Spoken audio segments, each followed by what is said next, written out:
अगर कनाडा में आप एज एन इंटरनेशनल स्टूडेंट आए थे पढ़ाई करके इस वक्त हो पोस्ट ग्रेजुएट वर्क परमिट पे, आपका वर्क परमिट खत्म होने वाला है 2023 में और आपको लगी हुई है चिंता कि यार अब क्या होगा, क्योंकि या तो एलएमआईए बेस्ड वर्क परमिट मिलेगा या कोई और जुगाड़ लगाना पड़ेगा। तो अब आपकी प्रॉब्लम सॉल्व हो चुकी है, आपको एक्सटेंड करवाने के लिए और 18 महीने की एक्सटेंशन मिल गई है। किन किन सिचुएशन में आपका वर्क परमिट एक्सटेंड हो सकता है, क्या क्या कंडीशंस हैं और कब से आपकी एक्सटेंशन शुरू हो जाएगी। अगर आप ये जानना चाहते हैं तो जो पोस्ट ग्रेजुएट वर्क परमिट के नए रूल्स आए हैं उसके लिए देखिए हमारे साथ आज की ये video. Check, check, Johnny Guns.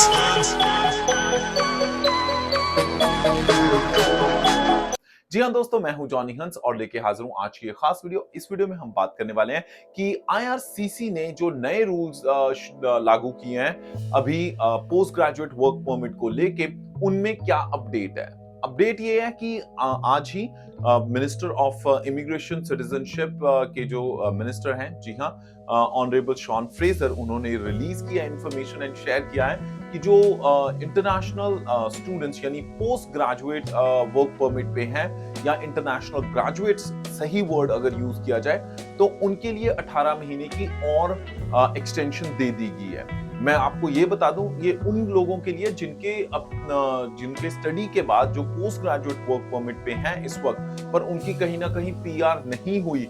ये वो लोग हैं जो उनमें लटके हुए हैं उस सिचुएशन में। हमारे पास भी बहुत सारी कॉल्स ऐसे स्टूडेंट्स की कई बार आई है या इंटरनेशनल ग्रेजुएट्स की आई है जिन्होंने अपनी पीआर किसी ना किसी वजह से लगाई या नहीं हुई, पर उनका वर्क परमिट एक्सपायर होने वाला है। अब उनका जो वर्क परमिट एक्सपायर होने वाला है, अगर 2023 में एक्सपायर होता है तो वो उसको एक्सटेंड करवा सकते हैं 6 अप्रैल के बाद।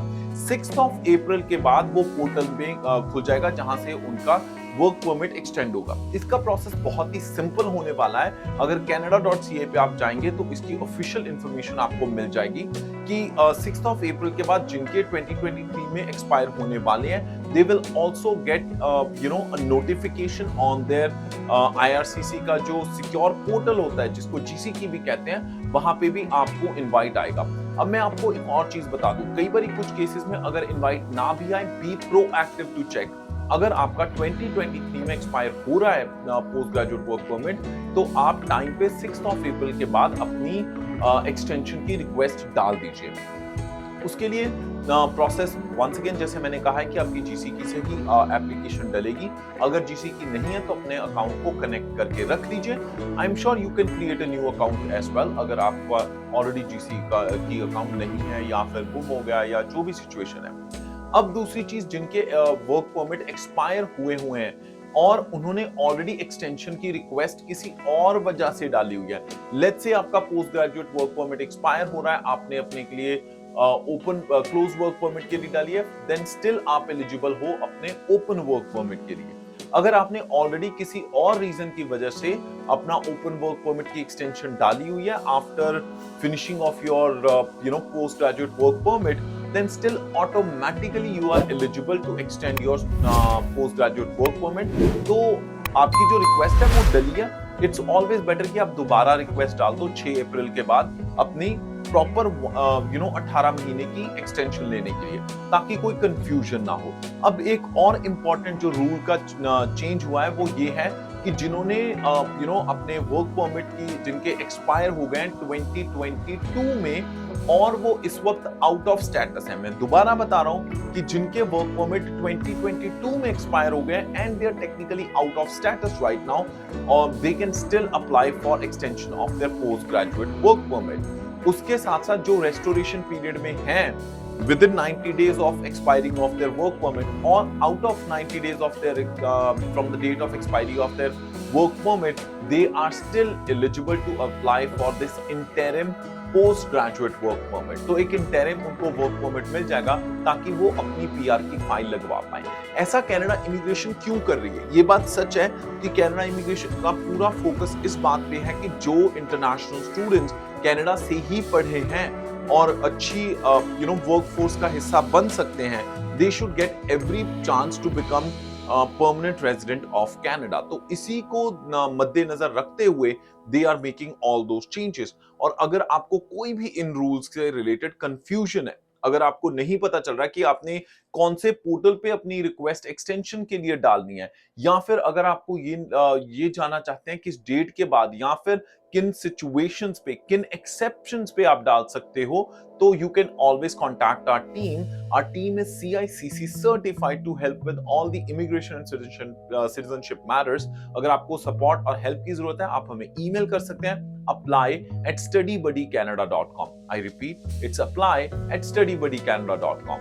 फिर से बता दूं कि पूरी इंफॉर्मेशन जो इस अनाउंसमेंट की है वो आप canada.ca पे जाके चेक कर सकते हैं, जिसका लिंक हम डिस्क्रिप्शन में आपके साथ शेयर जरूर कर देंगे। इसी के साथ जैसे 2022 में भी एक्सटेंशन डाली थी, कुछ लोगों ने अपने 2022 में जो डिक्लेरेशन आई थी उसकी एक्सटेंशन के लिए अप्लाई किया हुआ, अब तक उनका एक्सटेंशन नहीं आया, तो उस केस में भी आप इस एक्सटेंशन के लिए एलिजिबल हो अगर आपका वर्क परमिट 2022 में एक्सपायर हुआ था, बट वहां 2022 में जो डिक्लेरेशन आई थी एक्सटेंशन की, उसके दौरान आपने अपनी एक्सटेंशन की रिक्वेस्ट डाली है, क्योंकि कई बार IRCC में प्रोसेसिंग डिलेज होती हैं, तो 4-4, 5-5 महीने रिस्पॉन्स नहीं आता। उस केस में आप इम्प्लाइड स्टेटस पे चले जाते हो। Even if you are on implied status right now, you are still eligible for this extension. तो ये एक बहुत ही अच्छा स्टेप मैं मानता हूं कि IRCC की तरफ से है, जो यहाँ पे जो ऑलरेडी इंटरनेशनल ग्रेजुएट्स हैं जिन्होंने कनाडा से स्टडी की है, उनको इनफ टाइम मिलेगा अपने लिए अगर वो अपनी PR अप्लाई करना चाहते हैं। और उसी के साथ साथ मैं बता दूं, अगर आप अपनी PR अप्लाई करना चाहते हैं रूरल नदरन इमिग्रेंट प्रोग्राम में, आपके पास अभी भी पूरा चांस है अपनी PR को अप्लाई करने का, या Saskatchewan immigrant program nominee program में करनी है, एल्बर्टा की PNP लगानी है, तो उसके लिए भी आप हमें कांटेक्ट कर सकते हैं apply@studybuddycanada.com, या फिर वीडियो के डिस्क्रिप्शन में हमारी सारी कांटेक्ट डिटेल्स हैं, feel free to contact us. और जी, अगर आपको ये वीडियो अच्छी लगी तो इस वीडियो को लाइक जरूर कीजिएगा, व्हाट्सएप पे अपने दोस्तों के साथ शेयर कर सकते हैं in case they are planning to come and study, work और come as a visitor to Canada, तो ये वीडियो उनके लिए काफी हेल्पफुल हो सकती है, and our team will be more than happy to help. आप और किस तरह की वीडियोस चाहते हैं हम बनाएं, कमेंट्स में अपने कमेंट छोड़ दीजिए। हमारी कोशिश होगी अच्छा और बढ़िया लगातार कंटेंट आप तक लेके आते रहे। इसी के साथ मैं जॉनी हंस फिलहाल लेना इजाजत, हंसदे मुस्कुराते रहो जी, रब रखा।